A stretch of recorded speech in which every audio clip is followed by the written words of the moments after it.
What would happen if the European Union did not unite in support of a nation under invasion? Would the conflict end more quickly, and would the leadership role of Western powers be shaken? Imagine a world where the alliance was not unified without a common voice in history.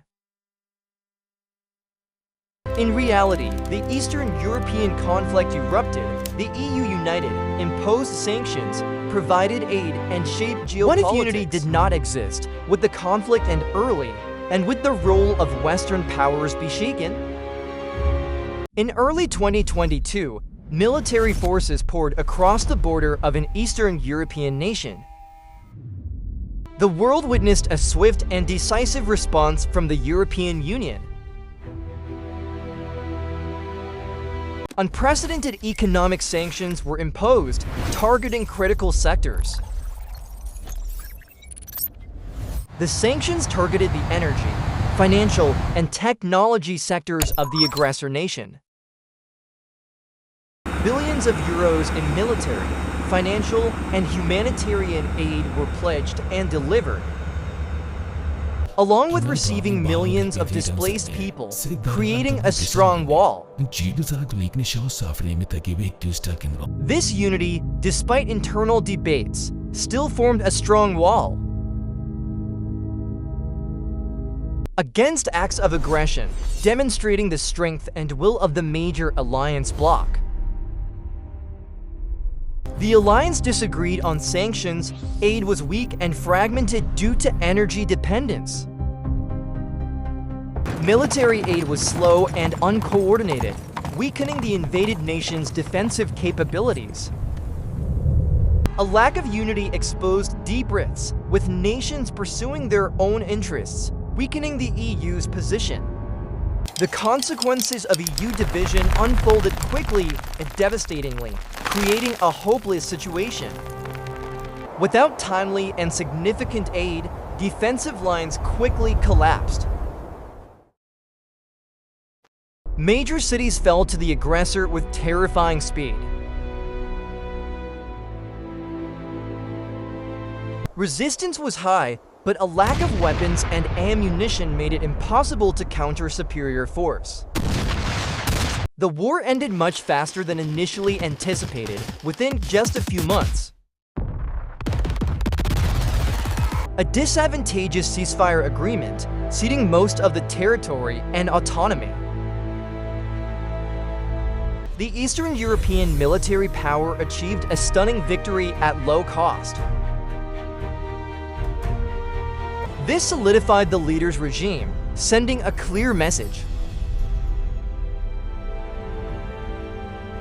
The Western alliance was not united enough to protect weaker nations.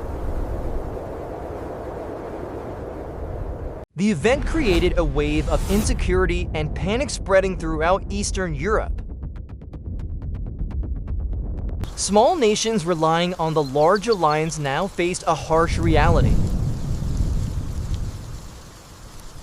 Support might not come when they needed it most, leading to disappointment. Some countries sought to normalize relations with the military power to avoid a similar fate. On the part of Western powers, their leadership role was seriously questioned. Bilateral aid was weak due to a lack of coordinated effort from the European Union.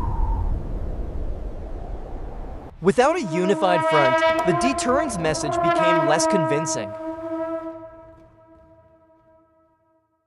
Geopolitical rivals quickly seized this opportunity to expand their influence. An Asian power and other countries opposing the Western order collaborated. They intensified cooperation, signing new trade and military agreements, forming a counter-axis. Developing nations were hesitant, unsure of Western powers' ability to maintain stability. The global alliance system under Western powers' leadership began to crack deeply. Military resources quickly depleted, the invaded nation's army could not resist long-term. The populace was bewildered, losing faith in the international community's ability to protect them. The symbol of the European Union, once a beacon of hope, was now tarnished by disunity. The economies of neighboring European countries also suffered indirect negative impacts from the conflict. Border tensions escalated, with nations opting for self-reliance in defense rather than trusting the alliance. In the next 5 to 10 years, the world witnessed profound geopolitical shifts. The leadership role of Western powers continued to weaken, once an indisputable fact. Rival nations were emboldened, continuing to challenge the existing order.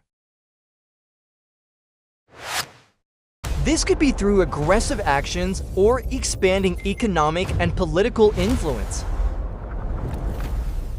There would be an increase in localized conflicts or political crises driven by major powers. Major powers believed they could act without severe repercussions. The European Union faced a prolonged existential crisis.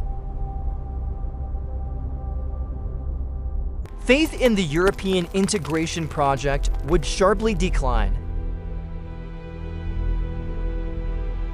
Nationalist and anti-alliance movements would thrive. Some member states would likely reconsider their roles, or even leave the bloc. European economies suffered significant losses due to a lack of regional stability. Dependence on energy sources from the aggressor nation would continue.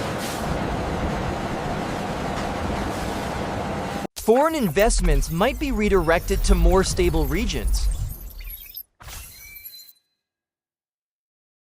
Europe became a fragmented, weaker region with nations fending for themselves. This situation is unsustainable. Western powers were forced to reevaluate their foreign policy and alliance system. Traditional allies demanded clearer security guarantees. The stakes are too high. Or they might seek alternative options if guarantees were not met. The likelihood of Western powers facing a multipolar world, challenged from multiple sides, was very high.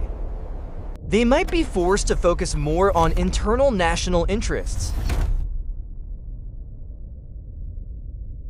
or seek new partners outside their traditional alliances. Competition between power blocs would become a prominent feature of international relations. The risk of increased proxy wars and tense confrontations. International organizations might be neutralized or completely ignored, leading to an absence of effective global governance mechanisms in a new world. Global trade would become more complex, with new barriers and closed economic blocs. This hypothesis is a historical lesson, reminding us of the importance of cooperation and political will. It shows how a small turning point can lead to a different future, full of instability and challenges. Thanks for exploring. Share your thoughts on the scenario and suggest other what-if hypotheses. Don't forget to like, share, and subscribe to the channel to not miss the next exciting stories.